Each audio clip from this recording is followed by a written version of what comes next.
నేర్చుకుందాం. మతోన్మాదులు వేస్తున్న ప్రశ్న ఏంటి చెప్పండి? మతోన్మాదులు వేస్తున్న ప్రశ్న ఏంటంటే, యేసు త్వరగా వచ్చేస్తున్నాడు,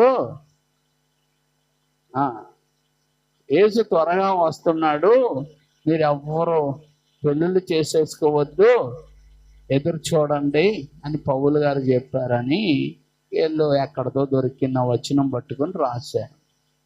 పెళ్ళిళ్ళు చేసుకోకూడదని పౌలు గారు చెప్పాడు అని. ఏమండి, ఎందుకు పెళ్ళిళ్ళు చేసుకోకూడదన్న బైబిల్ మీరు నమ్ముతారా అని మనుషుల్ని మభ్య పెట్టడానికి లేకపోతే పాడు చేయడానికి మతోన్మాదులు వేస్తున్న ప్రశ్న. దానికి ఆధారంగా 1వ కొరింథీ పత్రిక 7వ అధ్యాయము, 1వ కొరింథీ పత్రిక 7వ అధ్యాయం 8, 9 వచనాలు. 1వ కొరింథీ పత్రిక 7వ అధ్యాయము 8, 9 వచనాల్లో ఇలాగ ఉంటుంది.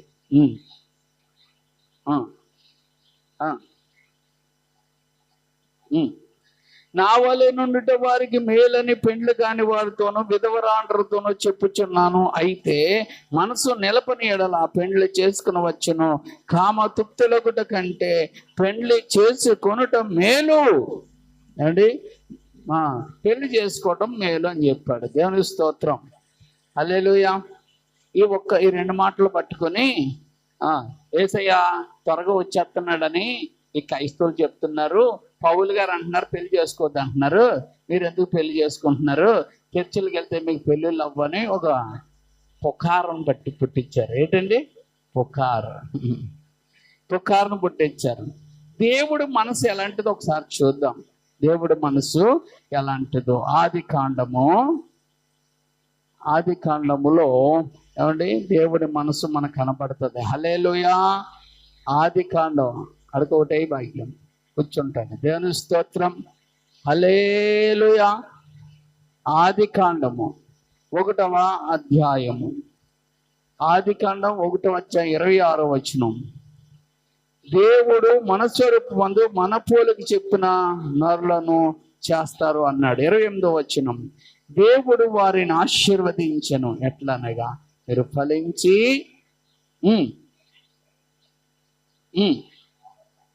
అది దేవుని చిత్తం ఏంటంటే స్త్రీ పురుషుడు ఏమవ్వాలంటే కలిసి ఫలించాలి, అనగా పిల్లల్ని కనాలా. దేవుని స్తోత్రం. అప్పుడే కదా లోకం ఏర్పడుతుంది, అప్పుడే కదా ప్రాంతం ఏర్పడుతుంది, అప్పుడే కదా దేశం ఏర్పడుతుంది. దేవుని స్తోత్రం, హల్లెలూయా. అందుకే మీరు ఫలించండి అన్నాడు, అభివృద్ధి చెందండి అని దేవుడు చెప్పాడు. ఏమన్నాడు? ఫలించండి, అభివృద్ధి చెందండి. అంటే పెళ్లి చేసుకోమనా విడివిడిగా ఉండమని అన్నాడా? పెళ్లి చేసుకుంటేనే కదా అభివృద్ధి అనేది వస్తుంది. కాబట్టి దేవుడి చిత్తం ఏంటంటే ఆయన త్వరగా వచ్చినా నెమ్మదిగా వచ్చినా వివాహాలు చేసుకుంటాం ఆయన అభ్యంతరం పెట్టాడు. దేవుని స్తోత్రం. ఎందుకు అంటే వివాహం చేసుకుంటాము అది ఆశీర్వాదకరము. వివాహం అంటేనే ఆశీర్వాదం. అర్థమవుతుందా? మరి అలాగైతే యేసన్న గారు ఎందుకు చేసుకోలేదండి, దీవెనయ్య గారు ఎందుకు చేసుకోలేదండి, జాన్ వెస్లీ గారు ఎందుకు చేసుకోలేదండి అంటే వాళ్ళు సమర్పించుకున్నారు. వాళ్ళు ఏం చేశారు? ప్రభువా, మేము నీ పని కోసం ఈ వ్యాపకాలన్నీ ఏమి ఎట్టుకోము, నీ పనే మేము చేసుకుంటామని వారు ఏం చేశారంటే సమర్పించుకున్నారు. ఏమండి?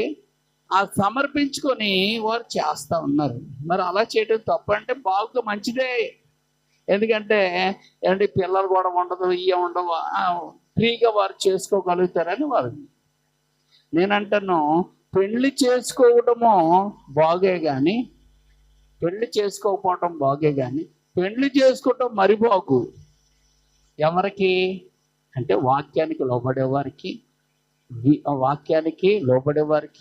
దేవునికి విధేయత చూపేవారికి, దేవుణ్ణి ప్రేమించేవారికి, దేవుడి మాట ప్రకారం నడుచుకునే వారికి వివాహము ఎంతో సంతోషమునిస్తుంది. హల్లెలూయా. లేకపోతే భార్య ఒక దెయ్యంలాగా ఉంటుంది, భర్త ఒక రాక్షసుడిలాగా ఉంటారు. పెళ్ళి ఒక పెద్ద భయంకరమైన నరకంలాగా ఉంటుంది. అర్థమవుతుందా? అందుకే అలాంటి పరిస్థితుల్లో గయ్యాల గంప దొరికిన వాడికి ఇల్లు ఒక నరకంగా ఉంటుంది. రాక్షసుడిలాంటి దొరికిన ఆమెకు ఇల్లు ఒక నరకంగా ఉంటుంది. అంతే. దేవుని యందు భయభక్తులు కలిగి, దేవుణ్ణి ప్రేమించి, దేవుడి మాటల ప్రకారము వివేక చూపి ఎవరైతే నడుస్తారో అలాంటి భార్య లేకపోతే అలాంటి భర్త ఉన్నవారు అదృష్టవంతులు. అలాంటి వారు ధన్యులు. అలాంటి వారికి పెళ్ళి ఒక భోగము. దేవుని స్తోత్రం. హల్లెలూయా. కాబట్టి నా విషయంలో పెళ్ళి ఒక భోగం. అందుకే నేను పెళ్లి చేసుకొని చాలా సుఖపడతా ఉన్నాను. దేవుని స్తోత్రం. ఎందుకంటే వేడి నీళ్ళు పెట్టే వాళ్ళు ఉన్నారు, బట్టలు ఉతికే వాళ్ళు ఉన్నారు, చెప్పండి, ఐరన్ చేసే వాళ్ళు ఉన్నారు, వేడి నీళ్ళు పెట్టే వాళ్ళు ఉన్నారు అండి, వంట చేసే వాళ్ళు ఉన్నారు, పక్క వేసే వాళ్ళు ఉన్నారు అండి, నాకు టీ ఇచ్చే వాళ్ళు ఉన్నారు, నీళ్ళు ఇచ్చే వాళ్ళు ఉన్నారు ఏమండి, నాకు కావలసిన అవసరాలన్నీ నా దగ్గర మోసుకొచ్చే వాళ్ళు ఉన్నారు. అందుకని నా జీవితము వివాహం ద్వారా చాలా నాకు ఏం కలిగింది? సౌకర్యం కలిగింది. ఏం కలిగింది? సౌకర్యం కలిగింది. వివాహం గొప్పది అంటే బైబిల్ చెప్తుంది, వివాహం అన్ని విషయముల్లో ఘనమైనది అని దేవుడు చెప్పాడు. దేవుని స్తోత్రం. మరి వివాహాన్ని నిషేధించమని బైబిల్ అన్నదని ఈ మతోన్మాదులు అంటున్నారు అంటే కారణం ఏంటంటే అది పౌలు యొక్క అభిప్రాయం, ఆజ్ఞ కాదు. అది పౌలు యొక్క అభిప్రాయం. ఎందుకంటే పౌలు ఒక చోట ఉండడం, ఎక్కడ పడితే అక్కడికి అలా వెళ్ళిపోతూ ఉంటాడు కనుక అతను అనుకున్నాడు, నాకు భార్య ఉంటే మళ్ళీ వాళ్ళు పిల్లలు పుడితే ఇవన్నీ నేను చూసుకుంటూ అవదలా అనుకుని అతడు తన ఇష్టాన్ని ప్రకారం పెళ్లి చేసుకోలేదు. లేకపోతే పెళ్ళి ఏమంటే అతని అభిప్రాయం చెప్పాడు కానీ అది దేవుని ఆజ్ఞ, దేవుడు చెప్పింది కాదు. దేవుడు చెప్పలేంది ఆలట్టుకుని ఏమి ఆడుతున్నారంటే పెళ్లి చేసుకోవద్దన్నాడని ఆ మాట అట్టుకొని అనపడుతున్నాడు. అందుకే నేను అంటాను, నువ్వు భార్యను పోషించలేడు అన్నవాడైతే పెళ్లి చేసుకోకు, నువ్వు దేవునికి లోపడలేని వాడవైతే పెళ్లి చేసుకోకు, నీలో ఏమాత్రం మంచితనం లేదు అంటే పెళ్లి చేసుకోకు. సోమరులకు పెళ్ళి అక్కర్లేదు. ఎవరెవరా కష్టపడి భార్యను ఎవరైతే పెంచుతారో అలా పెళ్ళిళ్ళు చేసుకోవాలి.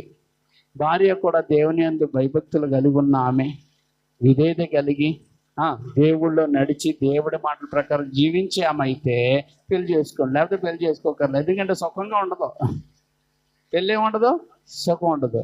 అందుకే పెళ్లిలో దేవుడిని నమ్ముకుని దేవుడి మాటల ప్రకారం నడిచే వ్యక్తి, దేవుడిని నమ్ముకుని దేవుడి మాటల ప్రకారం నడిచే స్త్రీ పెళ్లి చేసుకుంటే ఆ జీవితము, ఆ పెళ్ళి ఘనమైనదిగా ఉంటుంది. అంతేగాని ఏ పెళ్ళిళ్ళు పడితే ఆ పెళ్ళిళ్ళు ఘనమైనవి కాదు అన్నమాట. ఏ పెళ్ళి ఘనమైంది? దేవుని చిత్త ప్రకారము నిలిచిన వివాహాలు ఘనమైనవి. హల్లెలూయా. అందుకని మా పాస్టమ్మ గారు ఏ వివాహాలైనా ఏ సంసార జీవితంలో కొన్ని అలలు వస్తాయి, కొన్ని కెరటాలు వస్తాయి, కానీ దేవుడు ఉన్న ఆ సంసార నావ మునిగిపోదు, కొట్టుకుపోదు, ఇడిపోదు. దేవుని స్తోత్రం. పగిలిపోదు అన్నమాట. హల్లెలూయా. అందుకే మా పాస్టమ్మ గారు సేవలో రాత్రే కొనియాడాను, ఎవరికి లేనంత భాగ్యం నాకు ఉంది అంటే ఏ పనులు కావాలంటే ఆ పనులు టక్టక్క చేసి పెట్టే నువ్వు నాకున్నావు, నువ్వు నాకు ఒక భాగ్యాన్ని అనుకున్నాను. ఇప్పుడే ఏమండి వాక్యం చెప్పడానికి వస్తుంటే ఆకలేస్తుంటే నా చేయి పని చేయకపోయినా తన చేతితో నాకు పెట్టేసి తీసుకొచ్చాను. దేవుని స్తోత్రం. అంటే దీన్ని ఏమంటారంటే సహకారి. అందుకే భార్య భర్తకు సహకారి, భర్త కుటుంబానికి యజమాని. దేవుని స్తోత్రం. ఇవి ఎప్పుడైతే బాగా తెలుస్తాయో ఆ కాపురాలు, ఆ కుటుంబాలు, ఆ జీవితాలు గొప్పగా ఉంటాయి, ఫలిస్తాయి. అందుకని పిల్లలు అందరం కనేస్తారు కదా, పిల్లల్ని కుటుంబాన్ని ఏలుబడి చేసుకోవాలి. ఆ తల్లి పిల్లల్ని కుటుంబాన్ని ఏం చేసుకోవాలి, చక్కబెట్టుకోవాలా. అది ఏలాలి, ఇది చక్కబెట్టుకోవాలి. అవి ఉన్నాయా, ఏడడం లేదు, చక్క పెట్టుకుంటాం లేదు. అందుకే ఆ ఫ్యామిలీస్ ఎలా ఉంటున్నాయంటే ఏమండి, గొడవలు, కొట్లాటలు, అరుపులు, కేకలు, ఏమండి గౌరవం లేని మాటలతో తిట్టుకోవటాలు జరుగుతున్నాయి. అందుకే అలాంటి వారికి వివాహం ఒక పెద్ద నరకం. అంటే దేవుడి మాటకు విని దేవుడి మాట ప్రకారం నడుచుకుంటూ దేవుణ్ణి ప్రేమిస్తూ దేవుడు అడుగుజాల్లో నడిచే కుటుంబానికి వివాహం సమృద్ధి అయిన ఆశీర్వాదం. హల్లెలూయా, హల్లెలూయా. అందుకే అక్కడ మనం చూసుకున్నట్లయితే పౌలు గారు చెప్పింది ఏంటంటే ఆజ్ఞ కాదు, అతని సొంత అభిప్రాయం. చూడండి 1వ కొరింథీ పత్రిక 7వ అధ్యాయము 29. 1వ కొరింథీ పత్రిక 7వ అధ్యాయము 29.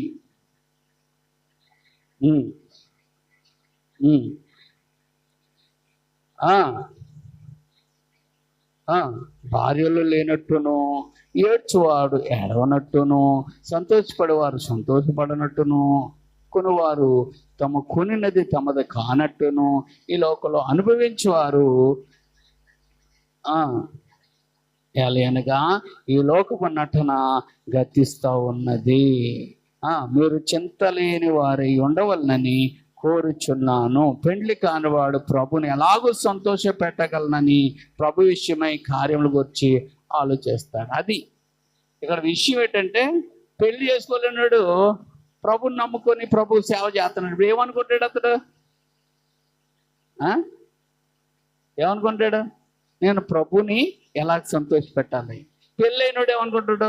నా భార్యని ఎలా సంతోష పెట్టాలి, నా పిల్లల్ని ఎలా సంతోష పెట్టాలి, దేవుడిని ఎలా సంతోష పెట్టాలి అనుకుంటాడు. అంటే ఈ పెళ్ళైనోడికి ఎక్స్ట్రా బాధ్యతలు ఉంటాయి, పెళ్ళి లేనోడికి ఆ బాధ్యతలు ఉండవు. ఆ బాధ్యతలతో పాటు సౌకర్యాలు కూడా ఉండవని నేను చెప్తున్నాను, నా సొంత అభిప్రాయం ఇది. దేవుని స్తోత్రం, హల్లెలూయా. ఏమండి, అందుకే తాగుబోతులకి, తిరుగుబోతులకి, ఏమండి ఇష్టానుసారంగా ఉన్న వాళ్ళకి పెళ్ళిళ్ళు అక్కర్లేదు. అలాగే దేవుని కొరకు ప్రతిష్ఠించుకొని ఇంకా దేవుని కొరకే బ్రతుకుతాను అన్నవాడు కూడా వాళ్ళు ఒక చోట ఉంటారు కాబట్టి వాళ్ళకి కూడా పెళ్ళి అక్కర్లేదు. మరి పెళ్ళి ఎవరు అని అంటే, పెళ్ళి కుటుంబాన్ని, సంసారాన్ని, పిల్లల్ని చూసుకుంటూ నీతో నేను సేవ చేస్తాను ప్రభు అనుకున్న వాళ్ళు పెళ్లి చేసుకుంటారు. నీతో మేము ఉంటామయ్యా నిత్యము అనుకున్న వాళ్ళందరూ దేవుడి మాట వింటారు. అది పౌలు గారి అభిప్రాయాన్ని పట్టుకున్న వాళ్ళు చేసుకోరు, దేవుడు మాటను పట్టుకున్న వాళ్ళు అందరూ చేసుకొని వెళ్తున్నారు. కాబట్టి ఇది విషయం.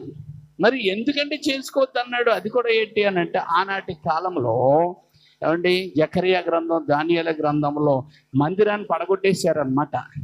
ఏం పడగొట్టేశారు? మందిరాన్ని పడగొట్టేశారు. యెరూషలేము మందిరాన్ని పడగొట్టేసి తవ్వేశారు అవన్నీ రాళ్ళు లేకుండా. ఒక గోడ ఉంది ఇప్పుడు కూడా. అది అలా చేసేసి మనుషులందరినీ నరికేశారు.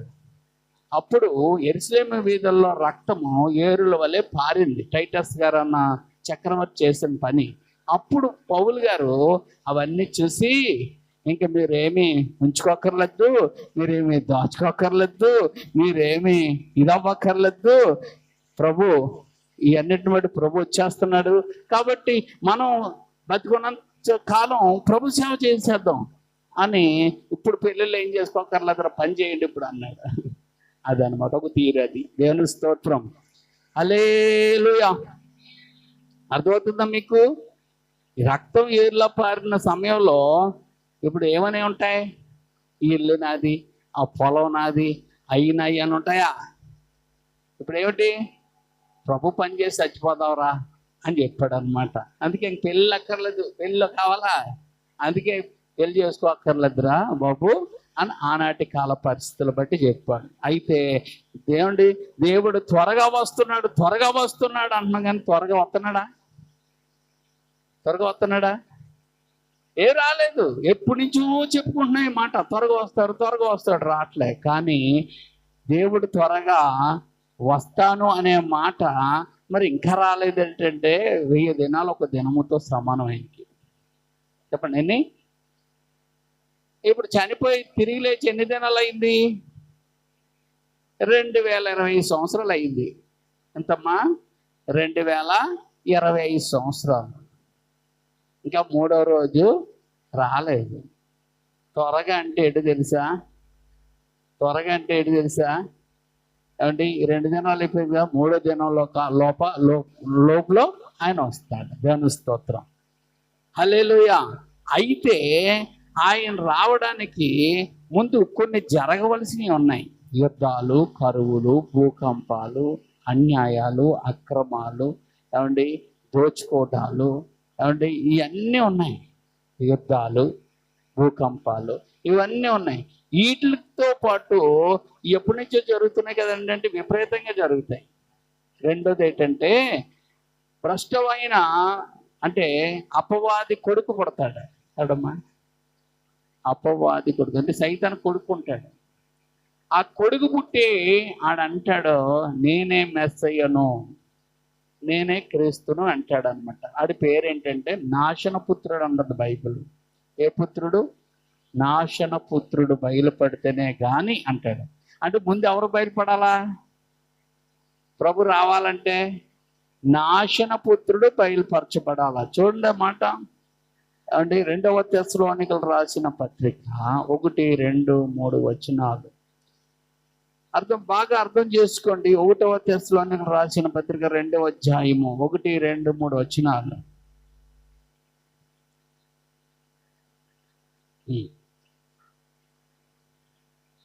ప్రయాస మా ప్రవేశము వ్యర్థము కాలేదని కానీ మీరు ఎరిగినట్టు మేము పిలుపులో ముందు శ్రమపడి అవమానం నొంది ఎంతో పోరాటాలతో దేవుని సువార్తను మీకు బోధించుటకై దేవుని యందు ధైర్యం తెచ్చుకుంటే మీకు తెలియని అనగా మా బోధ కపటమైనది కాదు, అపవిత్రమైనది కాదు, మోసయుక్తమైనది కాదు, కానీ సువార్తను మాకు అప్పగించుటకు యోగ్యులమైన దేవుని వల్ల ఎంచబడిన వారమై మనుషుల్ని సంతోష పెట్టాలని కాదు, కానీ అది దేవుని బోధ మనుషులను సంతోష పెట్టాలని కాదు. మరి ఎవరిని సంతోష పెట్టాలా? దేవుణ్ణి సంతోష పెట్టాలన్నమాట. దేవుని స్తోత్రం, హల్లెలూయా. అందుకే మొదట ఎవరు బయలుపరచబడాలో తెలుసా? నాశన పుత్రుడు. ఎవరండి? నాశన పుత్రుడు బయలుపరచబడితేనే గాని ఆ దినము అనగా ప్రభు దినము రాదనమాట. దేవుని స్తోత్రం, హల్లెలూయా. ఏ పుత్రుడు బయలుపరచబడాలా? నాశన పుత్రుడు. నాశన పుత్రుడు అంటే ఎవరు? అబద్ధ క్రీస్తు. అంటే ఆడు సైతాన్ గడు కొడుకు అనమాట. ఆ సైతాన్ గడు కొడుకు పుట్టి వాడు చచ్చిపోయి 3వ దినాన తిరిగి లేస్తాడు. ఏం చేస్తాడమ్మా? చచ్చిపోయి 3వ దినాన తిరిగి లేస్తాడనమాట. అంటే చచ్చిపోయి తిరిగి లేస్తే ఇప్పుడు అందరూ ఏమని నమ్ముతారు? ఆయన మెస్సయ్య నమ్ముతారు. ఎవరు నమ్ముతారు? ఎవరు నమ్ముతారు? ఇశ్రాయేలు నమ్ముతారు. ఎవరు నమ్ముతారు? ఇశ్రాయేలు. భూమి మీద ఉన్న వాళ్ళు అందరూ నమ్ముతారు. అప్పుడు వచ్చేది ఏంటంటే ఒకే భాష. ఏంటమ్మా? ఒకే కరెన్సీ, ఒకే రాజు. ఈ 3 గ్యాప్ పెట్టుకోండి. అందుకే రేపు వచ్చేస్తాడమ్మా, అప్పుడు వచ్చేస్తాడా నేరు. నువ్వెప్పుడు పోతావో తెలియదు. అది అమ్మా ఏం రావాలా? ఒకే భాష, ఒకే కరెన్సీ అంటే డబ్బు. రెండోది ఒకే పాలన, అధికారము, రాజు. అమ్మా ఇవి ఎప్పుడైతే వస్తాయో నాశనపుత్రుడు బయలుపరచబడతాడు. అప్పుడు ఇవి వచ్చిన తర్వాత వాడు బయలుపరచబడి వాడు చచ్చిపోయి 3వ దినాన్ని తిరిగి లేస్తాడు. లేచి నేనే మెస్సయ్యను అంటాడు. అప్పుడు యూదులు, ఇశ్రాయేలు అందరూ కూడా ఆయన ఏం చేస్తారు? నమ్ముకుంటారు. నమ్ముకున్నప్పుడు వాడు ఏం చేస్తాడంటే యెరూషలేము దేవాలయం కట్టబడుతుంది. అది కూడా మనకు ఒక సూచనే, కట్టబడాల. ఆ దేవాలయంలో వీడు సింహాసనం వేసుకుని కూర్చుంటాడు. ఏం చేస్తాడమ్మా? ఇవన్నీ జరగబోయి అన్నమాట. ఇవన్నీ రెఫరెన్స్లు మీకు చూపిస్తే మీకేం అర్థం అవుతుందని నేను అలా చెప్తున్నాను. దేవుని స్తోత్రం. ఎందుకంటే డైరెక్ట్గా అక్కడ అలా రాసి ఉండవు. హల్లెలూయా. కాబట్టి ఆవిడ సింహాసనం వేసుకొని కూర్చొని నన్ను పూజించండి అంటాడు. నన్ను పూజించండి మీరు అందరూ. అప్పుడు వాళ్ళు ఆలోచిస్తారు, ఎవరు? ఇశ్రాయేలు. అంటే ఆకాశం అందే కానీ, భూమి అందే కానీ, భూమి కిందనే కానీ, భూమి మీదనే కానీ ఏ విగ్రహం చేసుకోనకూడదు, సాగిలపడకూడదు, పూజించకూడదు అని ఆజ్ఞ ఉంది. కాబట్టి దాన్ని బట్టి ఇతన్ని పూజించమంటున్నాడు ఏంటి అని వారు తిరగబడతారు. అప్పుడు తిరగబడతాడు అనమాట. ఈ తిరగబడి అందరినీ కూడా 666 ముద్ర వేస్తానంటాడు. ఈ ముద్రలో ఎంచుకున్న వాళ్ళకే సకల సౌకర్యాలు ఈ వేసుకోలేని ఉండదు. అప్పుడు ఏం చేస్తాడు అంటే 3.5 సంవత్సరాలు ఏం జరుగుతుంది? శ్రమకాలము. ఈ శ్రమకాలాల మధ్యలో ఈ శ్రమకాలంలో కూడా పరిశుద్ధులు ఉంటారు. ఈ శ్రమకాలం మధ్యలో ఎవరు వస్తారంటే ప్రభు మధ్యాకాశానికి వచ్చి ఆయన ఏం చేస్తాడంటే తన వారిని తీసుకుపోతాడు అనమాట. చూడండి, తెస్సలోనికలు రాసిన పత్రిక 5వ అధ్యాయము. తెస్సలోనికలు రాసిన పత్రిక 5వ అధ్యాయములో 1, 2, 3 వచనాలు.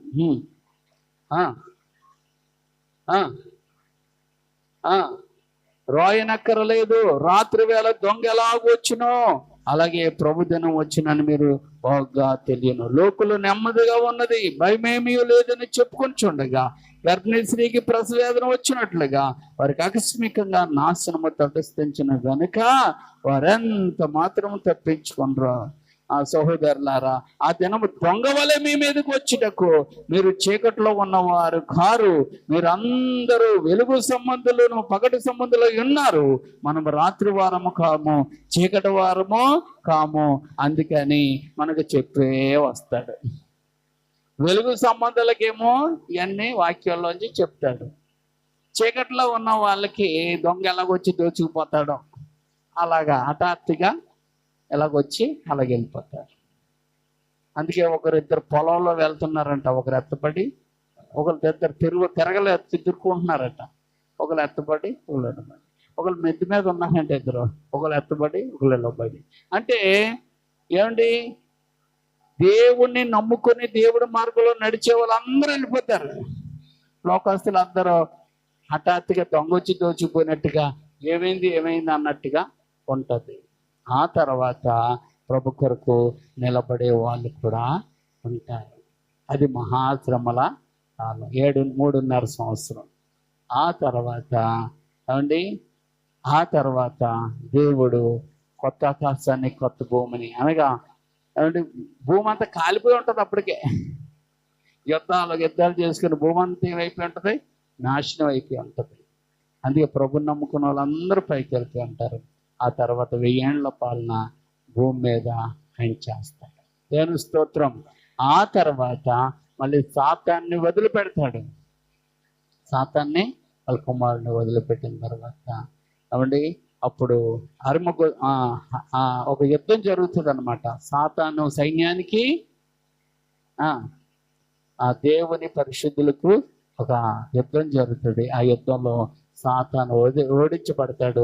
సాతాను ప్రవక్త, సాతాను కుమారుడు, సాతానుడు వాడితో ఉన్న జనాంగం అంతా కూడా నిత్య నరకానికి వెళ్ళిపోతారు. అక్కడతో